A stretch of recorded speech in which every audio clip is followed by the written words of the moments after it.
Hi hello welcome to our channel Vasantha Choppari మీ పాడి పంట రైతు.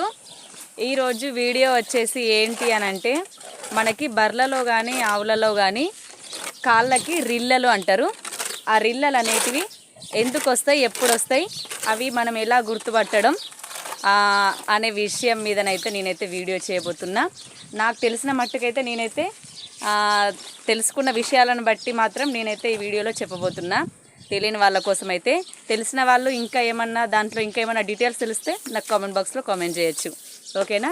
ఫస్ట్ వచ్చేసి మనమైతే వీడియోలోకి అయితే వెళ్ళిపోదాం.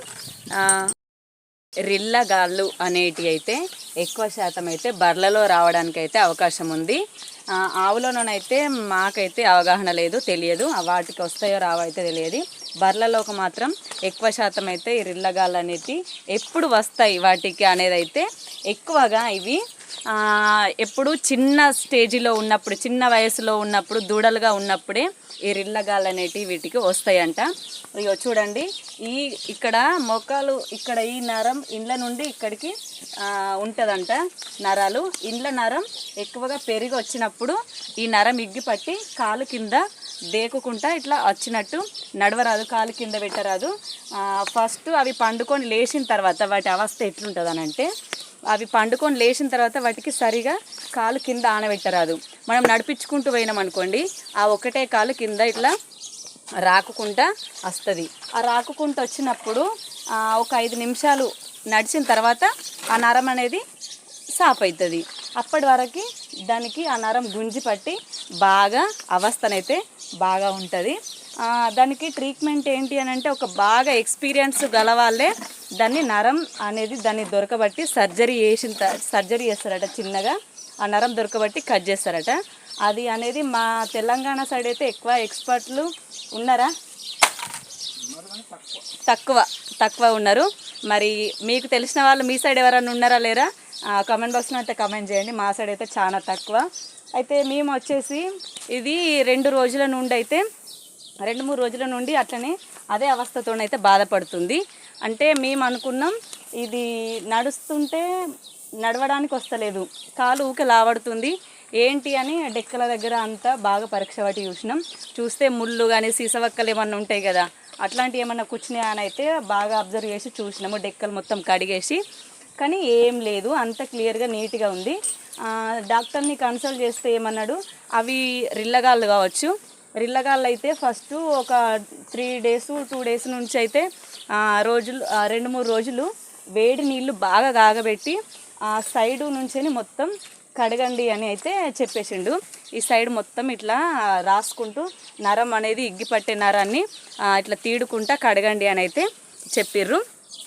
చెప్తే అట్లా ఆ రకంగానైతే మేమైతే చేసినాం. 2 రోజులు చేసిన తర్వాత ఆ డాక్టర్కి రావడానికి వీలు కాక మళ్ళీ ఒక రోజు అయితే వచ్చిండు. నిన్న వచ్చిన తర్వాత చూసిండు, ఇది రిల్లగాళ్ళేనా కాదా, మరి డాక్టర్ మరి సార్ తగ్గుతలేదని అయితే మేమైతే మళ్ళీ కన్సల్ట్ చేసిన తర్వాత వచ్చి చూసి ఇది ఇక్కడ రిల్లగాలు అనేది ఇక్కడ నరం ఎగ్గి పట్టిన తర్వాత నడుస్తుంటే సాపు కావాలి అంటే నడుస్తుంటే సాపు అవుతలేదు. నడిపించి చూస్తే నడుస్తుంటే సాపు అవుతలేదు. ఇదైతే రిల్లగాళ్ళు కాదు.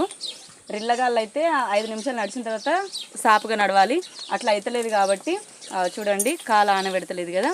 ఇది తొంట్లో ఏటో ఉరికినప్పుడా దేని మించి దాటినప్పుడా పట్టుకుంది. తొంట్లే పట్టుకుంది కాబట్టి దీనికి 2 పెయిన్ కిల్లర్ ఇంజెక్షన్స్ అయితే వేసిండు, పెయిన్ లేకుండా.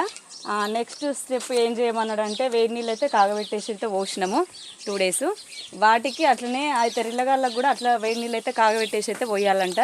ఈ పట్టుకుంటే కూడా మనం తీడితే అది కొంచెం సెట్ అవుతుంది. నెక్స్ట్ స్టెప్ వచ్చేసి ఏం చేయమన్నాడు అని అంటే, ఈత కొట్టేయమన్నాడు. దీన్ని చెర్లకు ఇట్లా వాటర్లో నీళ్ళు ఎక్కువ ఉన్న దగ్గర తీసుకుపోయి ఈతనైతే కొట్టియండి. ఈత కొట్టిస్తే అది ఆ కాళ్ళు ఇట్లా ఆడిస్తూ ఉంటుంది కదా, కాళ్ళు ఆడించినప్పుడైతే దానికి పట్టుకున్నది ఎక్కడనో కీళ్ళ పొన్న కరెక్ట్ సెట్ అవుతుంది తొంట్ల. అది మనకేం చేరాదు కదా. ఇప్పుడైతే ఇంజెక్షన్స్తోనైతే కవర్ కావాలి. మళ్ళీ నెక్స్ట్ మీరైతే ఆ ప్రయత్నం అయితే చేయండి, ఈత కొట్టియండి అని అయితే చెప్పేసిండు. ఈ బర్లలో ఈ రిల్లగాళ్ళు పట్టుకుంటే ఇగో ఈ విధంగానైతే ట్రీట్మెంట్ అయితే ఉన్నాయి చెప్పిర్రు. మీరు గుర్తుపట్టాలని అంటే, ఒకవేళ కొత్తగా తీసుకునే వాళ్ళు ఉంటారు కదా బర్రెలను, అందుకోసం వాళ్ళ కోసం కూడా ఈ వీడియో యూజ్ అవుతుందని అయితే నేనైతే ఈ రిల్లగాళ్ళ గురించి అయితే వీడియో చేసిన. ఎందుకోసం అంటారా, మనం అంగట్లోకి పోతాం, అంగట్లో పోయినప్పుడు ఒక దగ్గరనే ఉంటుంది బర్రె, ఒక దగ్గరనే ఉన్నప్పుడు మనం దాన్ని ఒకసారి ఏం చేయాలి, తాడు పట్టుకొని అటు ఇటు నడిపించి చూడాలి. అట్లా నడిపించి చూసినప్పుడు మనకు అర్థమవుతుందట, అవి కాళ్ళు కొన్ని దేకుకుంటూ నడుస్తాయి. అప్పుడు నడిచినప్పుడు మనకి అవి రిల్లగాళ్ళ లెక్క ఉన్నాయా లేవా నడిపించే చూసి తీసుకోవాలి, అంగట్లో మోసపోవద్దు. ఈ రిల్లగాళ్ళు అనేటివి అయితే దాదాపు ఎక్కువ శాతం అయితే బర్రెలలోనే వస్తాయంట, ఆవులలో చాలా తక్కువ. ఆవులలో ఏంటి కాల్షియం డౌన్ కావడం అట్లాంటివి వస్తే, వీటిలోనైతే ఈ రిల్లగాళ్ళు అనేటివి మాత్రం ఇవి ఓన్లీ ఒక నరాలకు సంబంధించి మాత్రమే ఉంటాయట. ఈ నరాలు అనేటివి ఇంట్లో ఈ మధ్యలో ఈ గుత్తులల్లా ఉంటాయట ఈ నరాలు. ఆ నరాల వల్ల ఎక్కువగా వాటికి ఇబ్బంది నడవడానికి ఓన్లీ వెనక కాళ్ళకే వస్తాయి. వెనక కాళ్ళకేనా? ఓన్లీ వెనక కాళ్ళకే. ఫ్రెండ్స్, కరెక్ట్గా మీరు ఒకవేళ తీసుకోవాలనుకుంటే మాత్రం బర్రెలని కొనుక్కున్నప్పుడు కంపల్సరిగా ముందుకు నడిపించి, ముందుకు వెనక్కి ఒక 2-3 టైమ్స్ రౌండ్లు తిరిగిన తర్వాత నడిపించిన తర్వాత కొనుక్కోండి, ఓకేనా.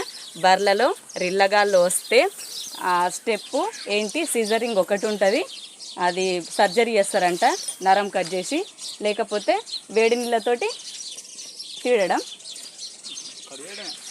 ఓన్లీ నరం కట్ చేయడమేనట. అట్లాంటి ఎఫెక్ట్ ఏమి ఉండదు కానీ నడవడానికి ఇబ్బంది పడుతుంది. కానీ అవి నడిస్తేనే మంచిగా అన్నం తినగలుగుతాయి, అన్నీ కరెక్ట్గా నిలబడగలుగుతాయి. వాటికి కూడా అవస్థ, మనకు చూసేటోళ్ళకి కూడా మనకు కూడా అవస్థ.